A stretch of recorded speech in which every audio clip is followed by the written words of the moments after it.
vamos a meternos en tema. Hoy estamos, según nuestra agenda, con Génesis 8, que sería la segunda parte de lo que estuvimos viendo el miércoles pasado. Habíamos dicho de que Génesis 7 habla del diluvio universal, obviamente, y habíamos llegado hasta el punto en donde el arca se había quedado varado en el monte Ararat. Y ahora con esto, digamos, vamos a complementar desde el punto en donde empezaron a bajar las aguas. Dios le da la indicación a Noé para que descienda con toda su tripulación, con todos los animales, y a partir de ahí empieza una nueva vida, una recrearse toda la humanidad. Y bueno, y hay algo que muy particular que Noé hizo al bajar nomás del arca, que va a ser un poco el énfasis de este capítulo número 8 del Génesis. Pastor, la dinámica, cuando vos quieras meter tu cuchara lo podés hacer, sumamente informal esto es, no te vayas a preocupar, y cuando te voy pidiendo los pasajes, te pediría que te ayudes con la lectura, por favor. Sí, claro. Sí, claro, sin problema. Es un tema apasionante, como dijiste. Realmente esta es la segunda parte. Ya esto es, en el capítulo 7 se trataba del ingreso al arca, y acá en el 8 es la salida del arca, sería más o menos. Así mismo. El descenso de los pasajeros, hablando en sí, términos crueles. Realmente tiene varios puntos muy resaltantes que podemos conectar con nuestra realidad hoy. Eso justamente es lo que siempre buscamos al final, dentro de lo que es la reflexión, de hacer una conexión con nuestro día a día, porque finalmente de eso se trata, ¿verdad? De que veamos la Biblia, si bien es cierto, algo que pasó hace 4.000, 6.000 años, podemos ver cómo el ser humano, el corazón del hombre sigue siendo el mismo en todos los aspectos. Así es que Dios sigue tratando con nosotros, pero menos mal no como en aquel tiempo, ¿verdad? En donde tenía que venir un diluvio para que la gente, o porque 8 pasajeros de toda una generación puedan realmente entender el mensaje que Dios estaba tratando para dar a nosotros. Bueno, este capítulo tiene 22 versículos para que se puedan ya poner ahí con su Biblia en mano. Siempre les digo, Biblia, papel y lápiz. No me crean a mí, vayan a corroborar ustedes mismos después de este estudio, que el cual queda grabado, dicho sea de paso, para poder revisarlo nuevamente. Vayan a corroborar todos los pasajes que nosotros les vamos a ir indicando en el día de hoy. Es la mejor manera de estudiar la Biblia, ¿verdad? Biblia, papel para tomar apuntes, anotaciones, y después ir a chequear en sus propias Biblias. Bueno, como dijimos, esta unidad presenta entonces básicamente la fidelidad de este Dios a quien amamos y servimos. Un Dios fiel para con su creación y para con la naturaleza también, ¿verdad? Porque finalmente también los animales fueron beneficiados, ¿verdad?, de este Dios amoroso. Aunque la creación se había pervertido, se había desviado del propósito original para el cual fue creado, Dios aún así permaneció fiel en permitir la continuidad de la raza humana aquí en la tierra, y también la naturaleza pudo desarrollar todo ese potencial que hoy para nosotros es absolutamente natural. Al mismo tiempo, muestra también la permanente y continua pecaminosidad del hombre. Varias acciones de Dios que vamos a ver ilustran la aplicación de esta fidelidad, y varias acciones humanas van a demostrar el constante desafío del hombre hacia su creador. Génesis 8 entonces presenta dos secciones muy claras. La primera se relata la restauración de la tierra, y en el siguiente vemos el pacto que Dios hizo con Noé y a través de él con toda la creación.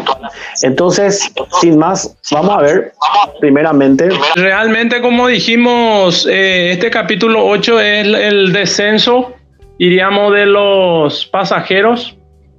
Al iniciar, antes de avanzar, mejor dicho, Ale, quiero también saludar a toda tu audiencia que se prende. Veo que hay mucha gente detrás de este programa.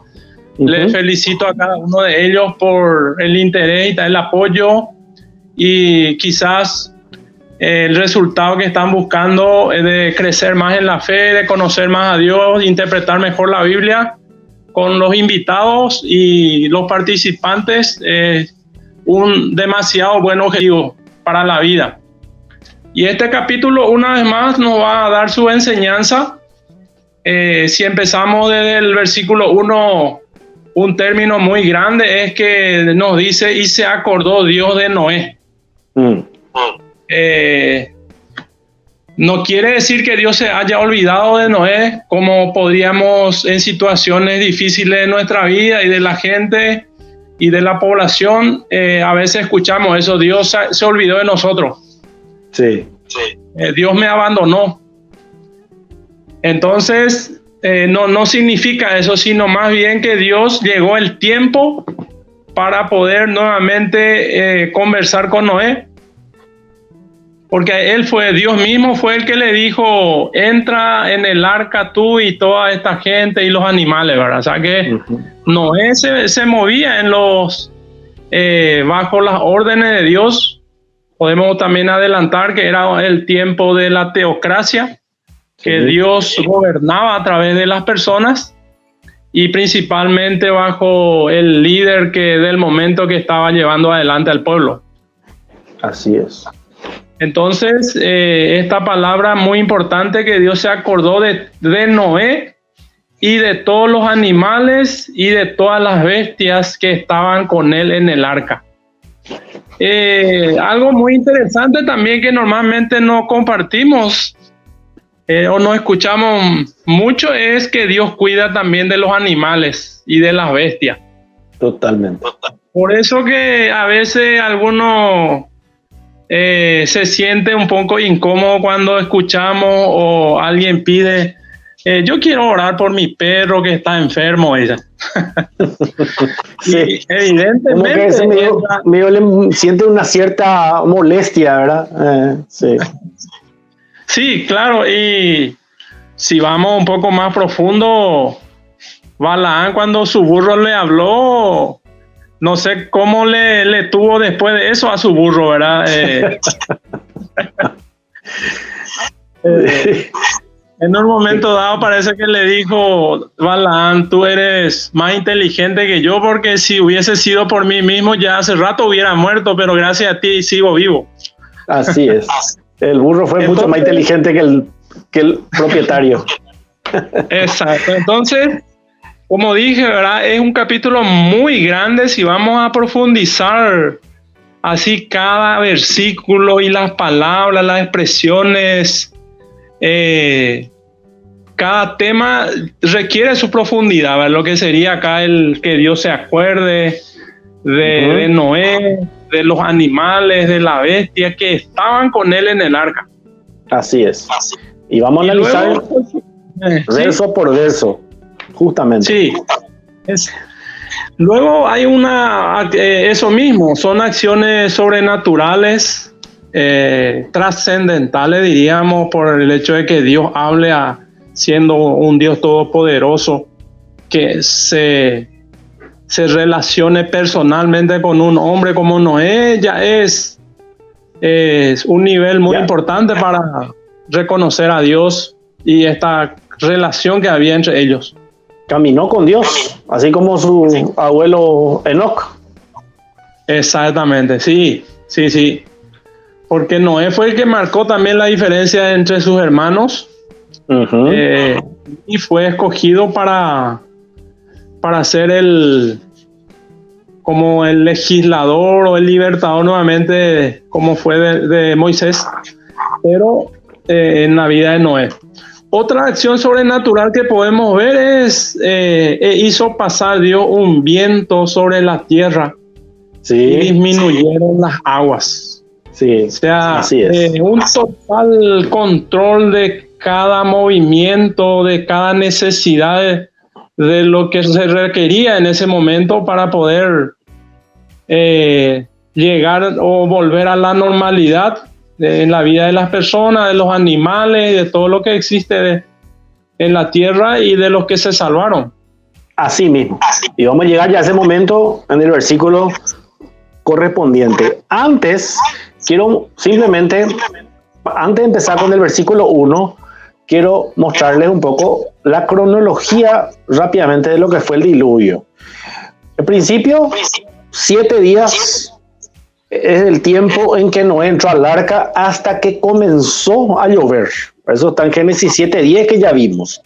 Después, 40 días y 40 noches, ¿verdad? Que duró todo el tiempo en que cayó lluvia. Génesis 7:12. Después pasaron 150 días desde el tiempo en que empezó a llover hasta que las aguas empezaban a bajar. Lo que está diciendo el pastor, que está en Génesis 8:3, que vamos a ver. Y el arca, que se acuerdan, reposa sobre el monte Ararat, que está obviamente registrado en 7:11 y en 8:4. Luego, 224 días pasaron ya desde que comenzó el diluvio hasta que reaparecieron las primeras cimas de las montañas. Se empezaron a visualizar 7:11 y 8:5. Luego tenemos otros 40 días desde que aparecieron estas cimas de las montañas hasta que Noé envió el primer emisario, un cuervo fue, en 8:7. Luego de eso pasaron otros 7 días y desde que mandó el cuervo hasta el primer envío de una paloma. Eso está en Génesis 8, del 6 al 10 y también en el versículo 10. Luego, otros 7 días hasta que se envió una segunda paloma. Eso está en 8:10. 7 días otra vez para enviar el envío de la última paloma. En total, 314 días tenemos desde el comienzo del diluvio hasta que quitó Noé la cubierta del arca. En total, 371 días desde el comienzo del diluvio hasta que se secó absolutamente la tierra, y en ese día se le mandó a Noé que saliera del arca. Entonces, 371 años, 1 año y 10 días aproximadamente estuvieron navegando, o sea, estuvieron encerrados dentro de ese arca, que después vamos a ver a quién simboliza. Entonces, esa es la cronología rápida de lo que estuvimos viendo. Ahora te voy a pedir, pastor, si me podés leer Génesis 8, del 1 al 3, y vamos ya analizando palabras claves. Génesis 8, del 1 al 3 dice, y se acordó Dios de Noé y de todos los animales y de todas las bestias que estaban con él en el arca, e hizo pasar un viento sobre la tierra y disminuyeron las aguas, y se cerraron las fuentes del abismo y las cataratas de los cielos, y la lluvia de los cielos fue detenida, y las aguas decrecían gradualmente de sobre la tierra, y se retiraron las aguas al cabo de 150 días. Ok. Acá tenemos, como dijo el pastor recién, 2 palabras claves. Primero, y se acordó Dios de Noé.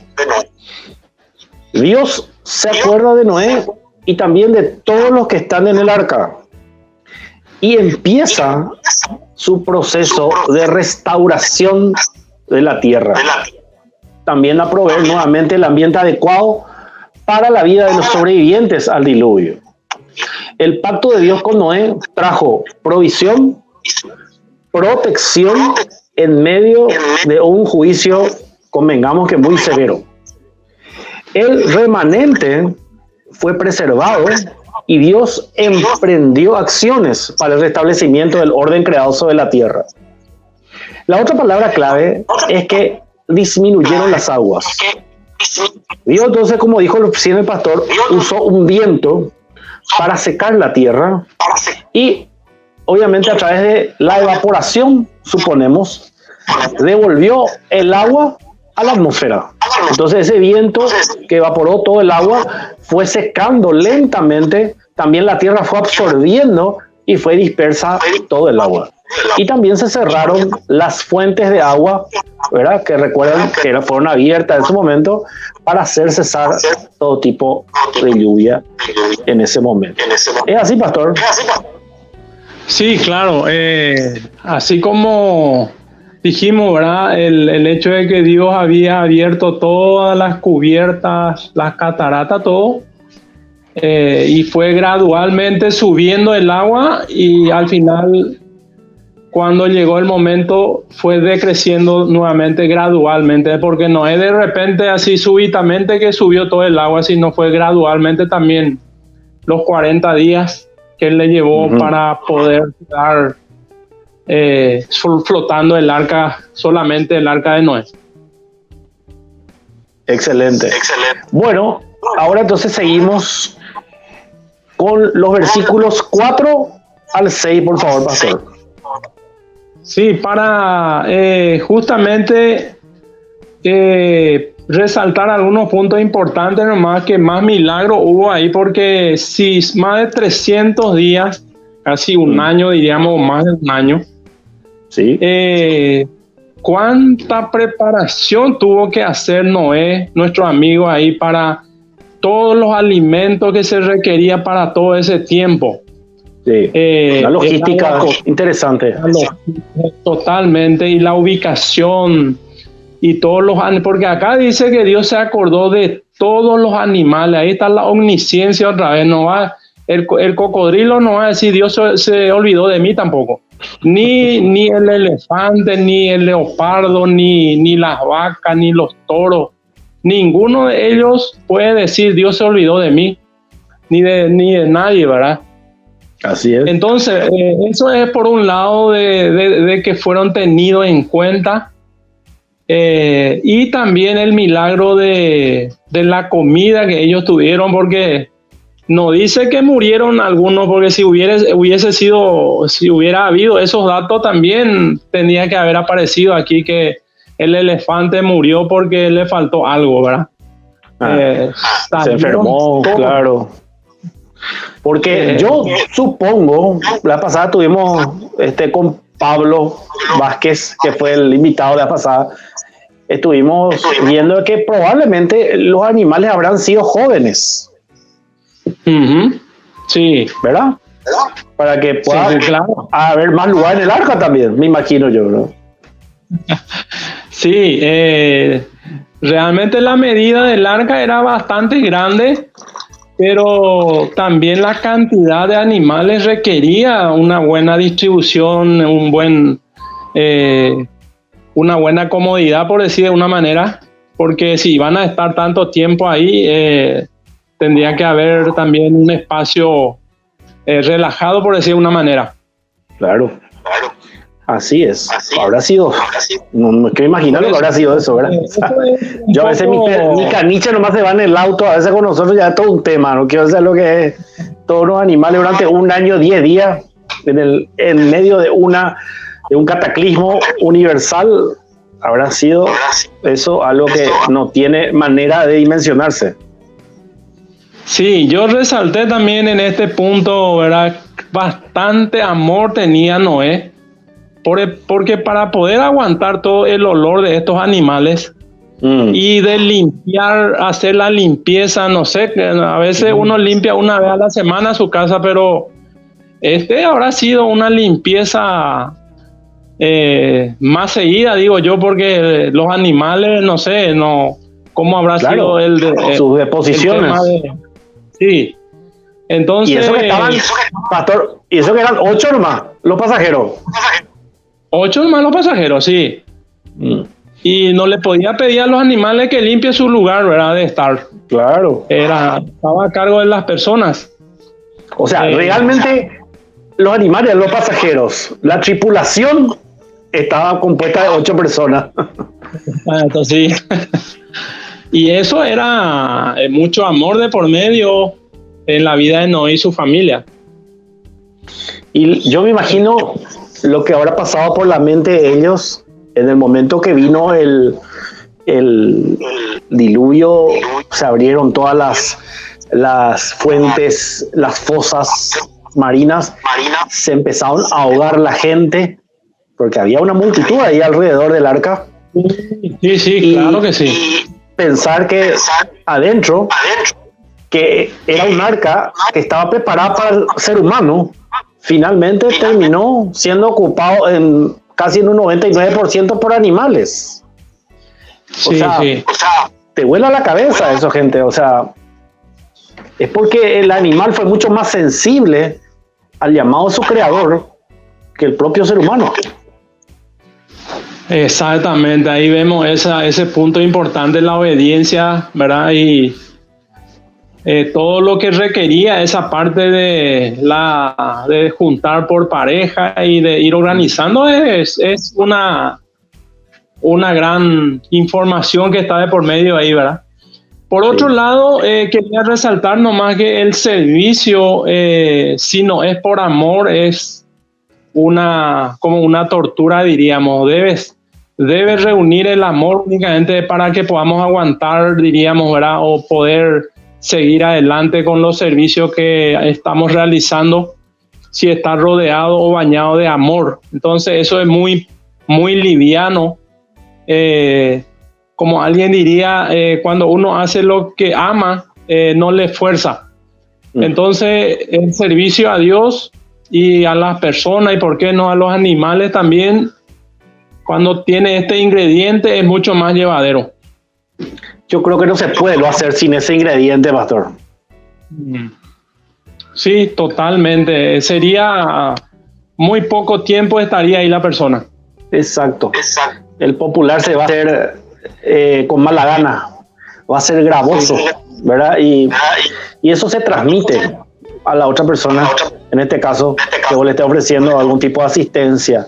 O sea que el condimento del amor, que sería la esencia del Dios mismo, tiene que estar presente para que realmente esto reúna las condiciones que Dios está requiriendo, ¿verdad? Valga la redundancia. Sí. Tenemos que también tener en cuenta que Noé, el tiempo que le llevó la construcción y de enfrentar una comunidad que se burlaba todo el tiempo de él. 120 años. Noé viene de Noas, que es el hebreo. Su significado es descanso, paz, comodidad, o el que es consolado.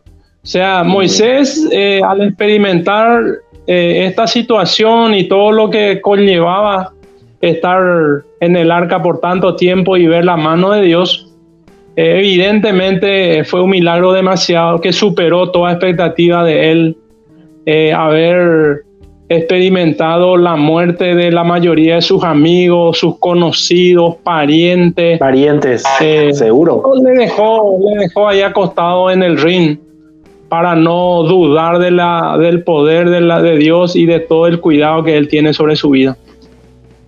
Así es. 120 años de construcción del arca, pero ya se venía predicando desde Enoc, más o menos, ¿verdad? O sea, no es que fueron 120 años, aunque 120 años ya es suficiente para que alguien decida responder o no a un llamado, ¿verdad? O sea, se le está avisando una y otra vez, así como a nosotros, ¿hace cuánto que nos viene avisando de una segunda venida de Jesucristo? Exactamente. Y de prepararnos para nuestra partida. Y sí, que puede ser en cualquier momento. Sí. Me dijiste de leer entonces del 4 en adelante, del 4 al 6. Por favor. Y reposó, dice el arca, en el mes séptimo a los 17 días del mes sobre los montes de Ararat. Y las aguas fueron decreciendo hasta el mes décimo, y en el décimo, al primero del mes, se descubrieron la cima de los montes. Sucedió que al cabo de 40 días abrió Noé la ventana del arca que había hecho. Muy bien. La vez pasada ya vimos algo de los montes de Ararat. Esta es una foto justamente de esos montes. Está una foto real. Esto está básicamente en la región del Cáucaso, conocida también como la antigua Urartu, se llamaba en aquella época.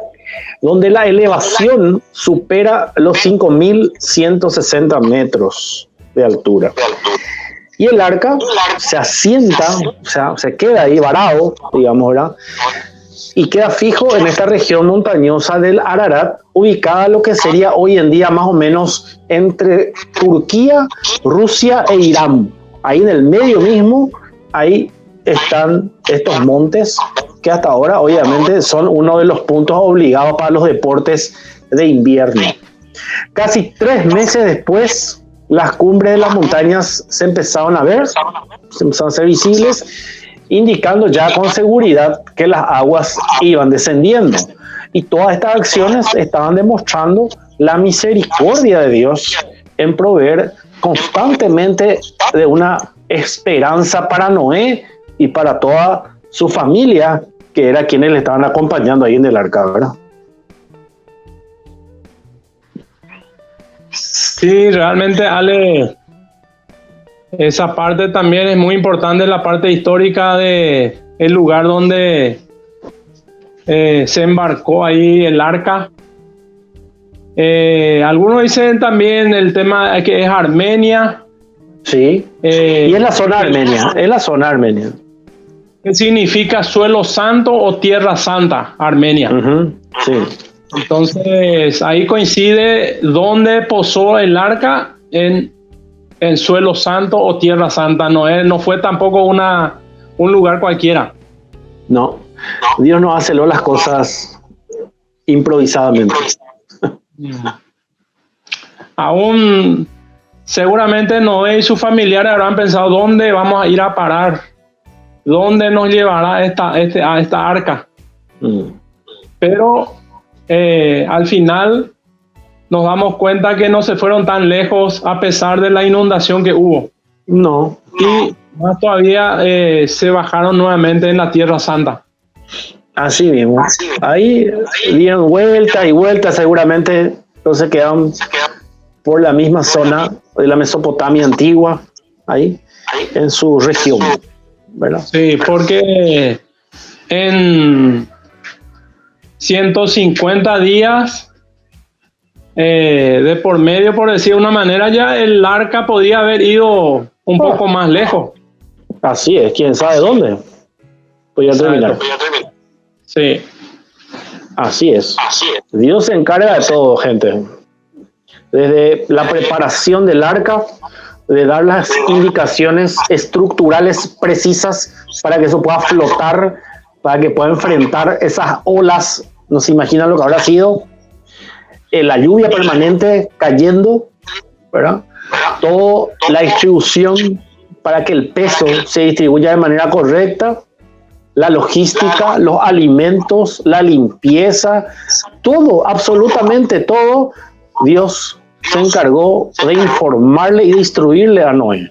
Y también, por supuesto, me imagino que le habrá informado del tiempo o la manera en la cual esto se iba a dar para retornar después a la tierra seca, ¿verdad? Ahora, lo único que ellos no sabían era cuándo iba a ser eso. Sí. En el versículo 6 importante dice: sucedió que al cabo de 40 días abrió Noé la ventana del arca que había hecho. Sí. O sea, esta arca no tuvo oportunidad de ser probado a ver si filtraba o no de agua. Cierto. ¿Te imaginas que 40 días y 40 noches que llueva sobre el arca y que no filtre, que no se inunde o que no naveguen ellos o naufraguen, por decir una manera? Y resalta nosotros, que él había hecho, dice, que él había hecho. Acá llueve 12 horas continuadas y ya estamos todos inundados. No, yo a veces 2 o 3 horas en casa prefiero estar afuera que adentro. Igual acá. Pero qué interesante, ¿verdad? Que aguantó tanto tiempo sin filtrar. Porque me imagino si entraba un pequeño agujero, pero tanto tiempo sin... O golpeaba por alguna roca, por ahí golpeaba y se rompía. Como le pasó al Titanic. Ahí está. Sí, sí, sí. Es todo un tema, como decíamos al principio, este capítulo y como todos tiene demasiada información, demasiado tema que uno puede profundizar. Pero para eso tienen que irse al seminario teológico bautista. Ahí. Exacto, el mejor lugar para aprender más. Vaya a profundizar, ¿verdad? Claro. Sin competir con los demás en forma negativa, sino estamos representando a nuestra institución nomás. Así es. Bueno, vemos versículos 7 al 10. Acá vemos el sistema que utilizó Noé para corroborar un poco si estaba ya seco en algún lugar, ¿verdad? Exactamente. Y envió un cuervo, el cual salió y estuvo yendo y volviendo hasta que las aguas se secaron sobre la tierra. Envió también de sí una paloma para ver si las aguas se habían retirado de sobre la faz de la tierra. Y no halló la paloma donde sentar la planta de su pie, y volvió a él, al arca, porque las aguas estaban aún sobre la faz de toda la tierra. Entonces él extendió su mano y tomándola la hizo entrar consigo en el arca. Muy bien. Entonces acá... ¿Perdón? Hasta el 10 me dijiste. Sí, por favor. Esperó aún otros 7 días y volvió a enviar la paloma fuera del arca. Ok, ahí está. Bueno, dice acá, según lo que acaba de leer el pastor, de que se envió un cuervo primero. Bueno, los cuervos nosotros conocemos, o los que conocen, sabemos que ellos tienen una capacidad para subsistir porque ellos tienen una amplia variedad y selección de tipos de alimentos, ¿verdad? Estos son aves carroñeras, o sea que ellos se alimentan de cualquier cosa, esa es la realidad. Entonces, obviamente, este cuervo que fue, es muy probable que a él se le haya enviado justamente porque él tiene esa característica de que iba perfectamente a sobrevivir, ¿verdad? Porque comida no le iba a faltar con la cantidad de animales muertos, hinchados, que habrán estado por ahí, por todos los sitios en donde este cuervo voló. Pero después se envía otra ave, una paloma. La paloma, en cambio, es mucho más selectiva para elegir su alimento. La elección del alimento de la paloma, por ejemplo, indicaría que había comenzado a brotar vida nueva. Por eso es que se le envió después, ¿verdad? Y Noé y su familia, de esa manera, iban a poder también sobrevivir fuera del arca. O sea, es muy importante saber de que también los cuervos, dentro de lo que es Levítico, cuando lleguemos a ver, vamos a ver que hay animales limpios o puros y también aquellos que no son limpios o impuros. Y estos cuervos están dentro de la característica de aves no limpias. Y es muy interesante las ilustraciones que podemos sacar de la vieja y la nueva naturaleza del creyente en comparación con este cuervo y con esta paloma. Porque a nuestra vieja naturaleza le encanta comer de la inmundicia y de la carroña.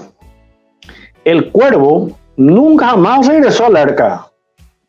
Como dije, es muy probable de que él haya encontrado un festín dentro de lo que él está acostumbrado a ingerir.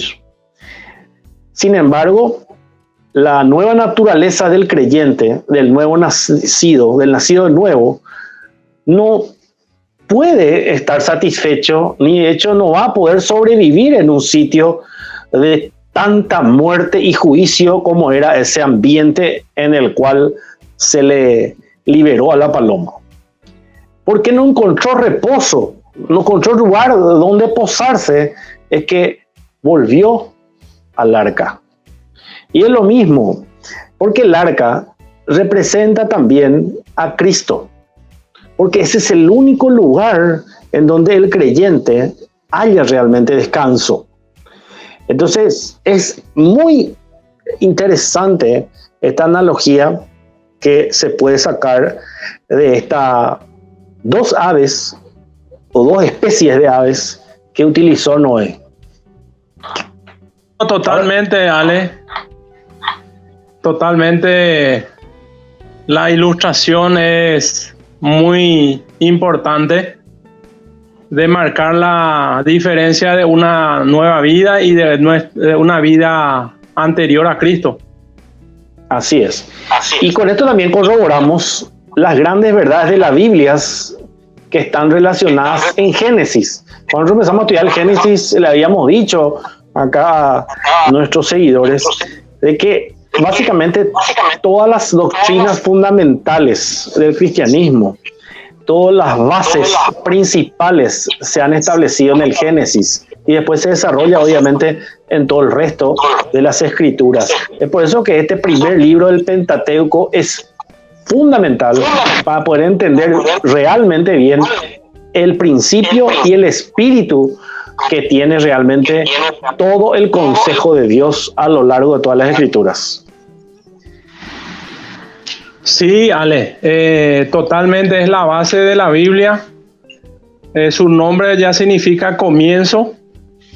El autor es Moisés, entonces, y justamente a partir de Moisés es lo que se puede tener la parte escrita. Todo lo anterior era más bien una transmisión oral.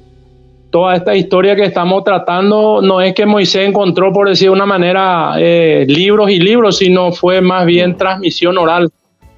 Que es importante también es resaltar ese punto de poder transmitir fielmente las enseñanzas bíblicas en forma oral. Exacto. Una gran responsabilidad porque la gente se queda con eso como una verdad, ¿verdad? Y si uno transmite algo desde su propia opinión, creo que hay un riesgo muy grande, porque realmente lo único que tenemos que hacer es exponer la palabra, porque la Biblia se explica sola. Exactamente, sí. Referente a la paloma, como dijiste, Jesús también usó de ser como la paloma, manso, moldeable, y al cuervo normalmente es muy difícil de moldear, de atrapar, y por el estilo de vida que lleva. Sin embargo, tiene su oportunidad también, pero más bien el tema de la paloma dice al final 9, Noé extendió su mano, tomándola la hizo entrar en el arca. Entonces vemos que un trato muy diferenciado también en el caso cuando uno se deja moldear por Dios, se deja guiar por Dios, dispone su vida en las manos de Dios. Entonces eso hace la diferencia con la vida que llevemos. Así es. Siguiendo con este tema de las grandes verdades de la Biblia relacionadas en el Génesis y de las dos naturalezas del creyente, que me gustaría, para cerrar un poquitito, vamos a leer unos pasajes fuera de Génesis, 2 Corintios 5:17, Juan 3 del 5 al 6 y también Romanos 7 del 14 al 19, pastor, para poder entender bien este tema de las dos naturalezas del creyente que están ilustradas en el tema del cuervo y la paloma. Sí, tengo 2 Corintios 5:17, de modo que si alguno está en Cristo, nueva criatura es. Las cosas viejas pasaron, he aquí todas son hechas nuevas. Bueno, entonces este es el momento en el cual Dios nos informa de que el creyente es una persona que tiene una nueva naturaleza. Ya no es la misma persona, ¿ok? Espiritualmente hablando. Y vamos a leer lo que dijo Jesús en Juan 3, del 5 al 6. Del 5 al 6. Porque si leemos del 3, habla de una manera, de un punto muy importante donde dice: del nacimiento, el que no naciere no puede ver el reino de Dios. Acá usa el que no puede ver. Y más adelante va a usar otro verbo. Dice: Nicodemo le dijo: ¿cómo puede un hombre nacer siendo viejo? ¿Acaso puede entrar por segunda vez en el vientre de su madre y nacer? El 5. Jesús respondiendo le dijo: de cierto te digo que el que no naciere del agua y del espíritu no puede entrar. Y el anterior verbo decía no puede ver. Y por supuesto, una vez que uno no puede ver, no comprende, es difícilmente que pueda entrar en el reino de Dios. Lo que es nacido de la carne, carne es, y lo que es nacido del espíritu, espíritu es. Ok, entonces acá se establece de que te dije, os es necesario nacer de nuevo. Nacer de nuevo. Claramente se establece que hay dos naturalezas. Lo que es de la carne, carne es, y lo que es el espíritu, espíritu es. O sea, Jesús está dando le está enseñando, a todos nos está enseñando, por medio de Nicodemo, de que es necesario experimentar este cambio de naturaleza para poder ver y entrar en el reino de los cielos. No hay otra gente. O es así, o fuimos todos. No hay otra opción. Entonces, el apóstol Pablo, en Romanos 7, del 14 al 19, también habla algo al respecto. Sí, dice Romanos 7, 14, porque sabemos que la ley es espiritual, mas yo soy carnal, vendido al pecado. Porque lo que hago no lo entiendo, pues no hago lo que quiero, sino lo que aborrezco, eso hago. Y si lo que no quiero, esto hago, apruebo que la ley es buena. De manera que ya no soy yo quien hace aquello, sino el pecado que mora en mí. Y yo sé que en mí, esto es, en mi carne, no mora el bien, porque el querer el bien está en mí, pero no el hacerlo. Pablo está revelando una realidad que nos compete a todos los seres humanos. Dice: el pecado que mora en mí, o sea que forma parte de mi ser, el pecado.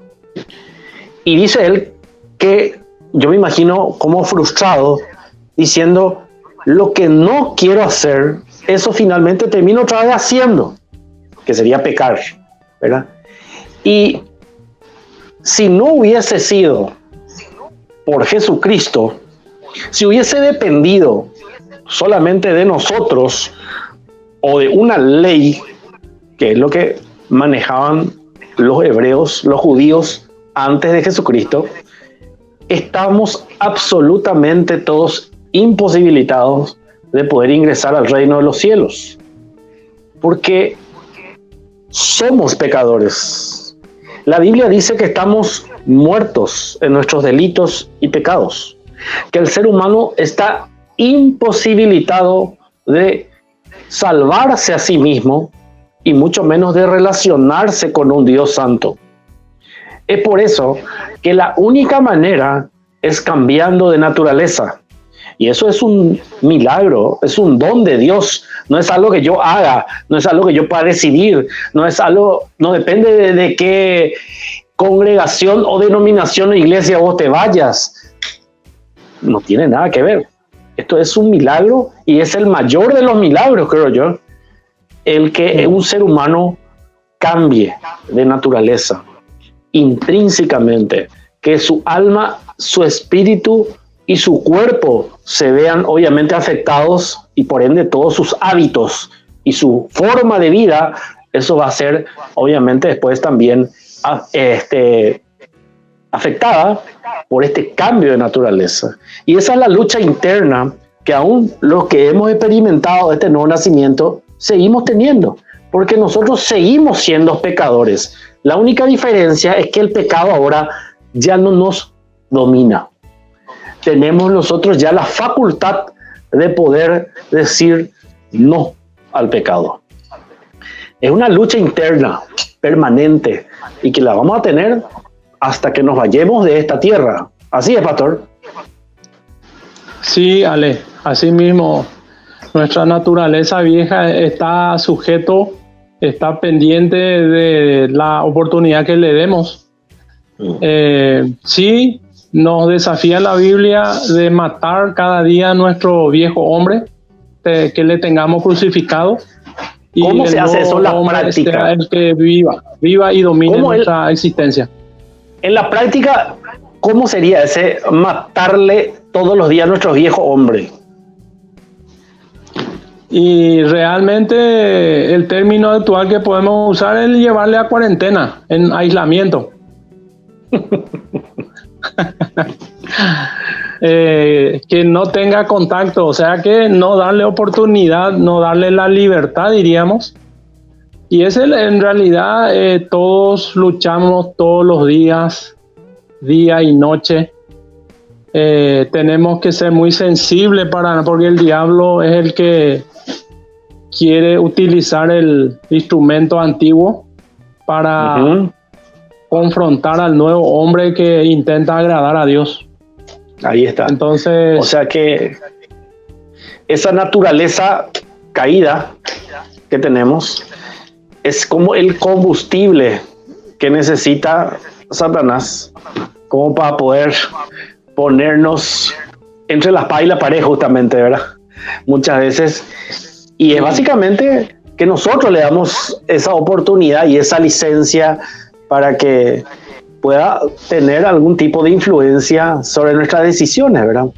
Que finalmente somos nosotros, con nuestro libre albedrío, quienes decidimos: obedezco a Dios, obedezco al diablo. Acá no hay término medio, gente. El que no está conmigo está contra mí, dijo Jesucristo. Sí, otro pasaje que podemos mencionar es cuando Jesús mismo fue tentado y el diablo utilizando la Biblia para hacerle echar. O sea que las luchas no son así muy visibles. Exacto. Ni con mucha claridad para decidir. Exige un conocimiento de Dios, una sensibilidad de parte de Dios y del deseo de obedecer fielmente a Dios. Es una de las características que nos ayuda, el temor a Dios. Nos ayuda a poder visualizar la artimaña de nuestro enemigo que nos intenta siempre llevar hacia el fracaso. Así es. Entonces, gente, hay, por ejemplo, gente detractores especialmente del cristianismo, que afirman que el mal y el bien son relativos, por ejemplo, dicen ellos, ¿verdad? Pero no es